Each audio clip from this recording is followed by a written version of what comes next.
Alright, here's another one of my projects. I like doing stuff for fun that's weird. So this here is basically my new panhead.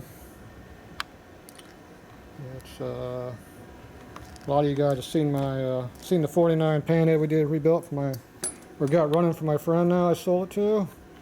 So we'll be rebuilding this down the road. But I also had my project was a 57 panhead, which is this one here. It's got a shovel top in on it right now, but I got painted top to go back on it. So instead of butchering this thing to make a hot rod out of it, because I was going to make this 90 to 100 inch motor at least to get a little passing power, I figured I might as well take something that's not worth anything, like a like a shovel, or not a shovel, like a Softail, an Evo Softail, and turn it into a panhead. So this is my basically my 97 Softail is now a panhead motor in here.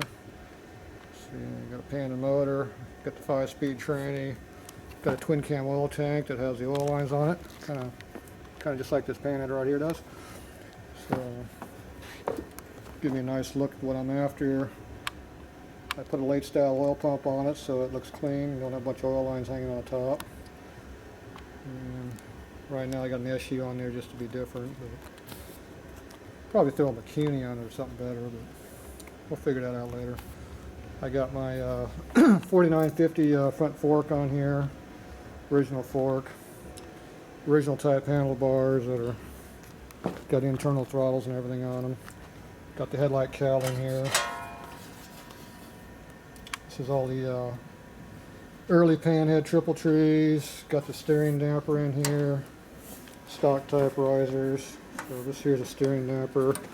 Comes off this hole right here in the frame, but nobody knew what it was about.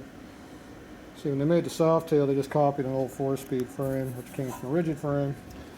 Harley never changes anything, so you can adapt stuff way on back. Even these replica panhead gas tanks fit right on the Softail frame because it has all the bracketry for it. These are Softail lower ear or cowbells, but we got a early 58 style fender here. You know it's 58 because it's got these two holes here for the dual glide emblem. If those holes were not there, it'd be for a panhead 57 earlier. These have the open fork brackets. A lot weaker, but they look better. So anyway, this is the project I'm playing with here. I got an original headlight right here, piece of crap. Got a big dent in it somewhere, right there on top. I'm going to bondo it and make it black. But it's the original headlight because it's got the guide down here in the bottom. And unlike the aftermarket lights, this actually has a 1/2" 20 bolt down here that you can buy nuts for it and tighten the hell out of it, unlike those V-twin copies they got that are junk. Can't do anything with them. So, but anyway, this is what we're playing with here. As you can see, it kind of looks like this bike right here in the back. See, it's got a drum brake on it, swing arm. Rear fender mount goes right here. We put the correct fender on it, which is right here.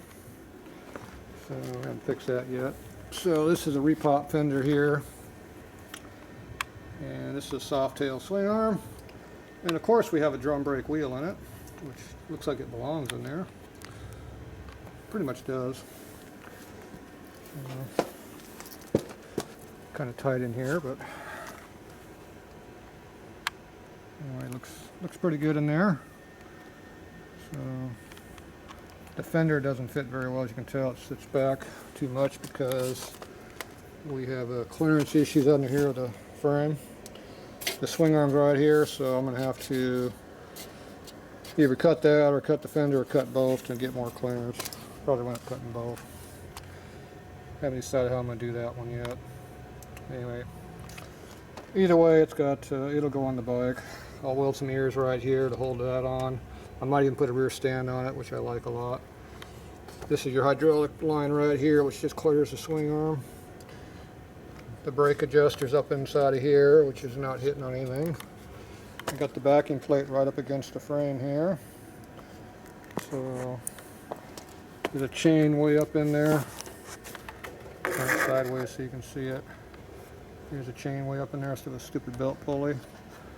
So they actually look like they're pretty close. So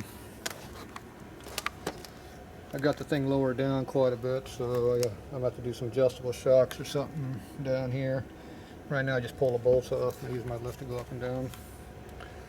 So anyway, it'll look it's going to look more and more like this bike over here when I'm get it done. I got a can't do a sprung seat until I cut the frame all apart. I use a stupid Corbin seat. See, a Harley, they have a seat post that goes down through here, and obviously you're not going to put a round seat post inside of this tube that's crushed in half. So later on I'll probably cut this whole backbone out of here and put a round tube in there, and then I'll be able to run my correct seat in there like I want to do. Meantime, I got this on here. I think I'm just going to cut these brackets off right here because it matches the seat pretty good and keeps it from going backwards, because the fender's going to be mounted solid to the swing arm, so it's going to go up and down just like a rigid frame will shake everything to pieces. So I got to have some support back here in my seat, so I wanted to put a little piece of 1/2-inch round stock from here all the way across in a hoop form to hold the back of the seat. Give you a place to grab a hold and move the bike around too. Might make it bigger. Maybe use 3/4. So, and being me, I like hand shift bikes. So guess what? It's going to be a hand shift bike. So with a 5-speed tranny, you got the shift lever right down there, just like it needs to be for a regular hand shift bike. The lever would stick down right here, hang down about here, and go straight back to there, just like it belongs. I'm not sure how I'm going to work the rocker clutch though, but I'll probably wind up going to have to do some kind of a hydraulic thing. I don't like that V-twin pile of crap that has a cable that makes a couple of U-turns in a cable and likes to break cables off. So I don't know yet. I might do something, but maybe I'll do some kind of a bill crank with wheels or something. But more than likely I'll just wind up putting a hydraulic clutch on it. I'd rather have the mechanical and run a kicker over there, so you can actually start the bike with a kicker like you should be able to with an old bike. But I don't know yet. Still playing on that part. Yeah, that's this. I don't like this primary at all. It sticks way the hell out. Looks like crap. So I'm trying to eliminate this and get to a 10 primary over here on this side and some kind of a deal. This is my chain guard here. It'll go up there just like a stock bike when I get to it. So that's what we did there.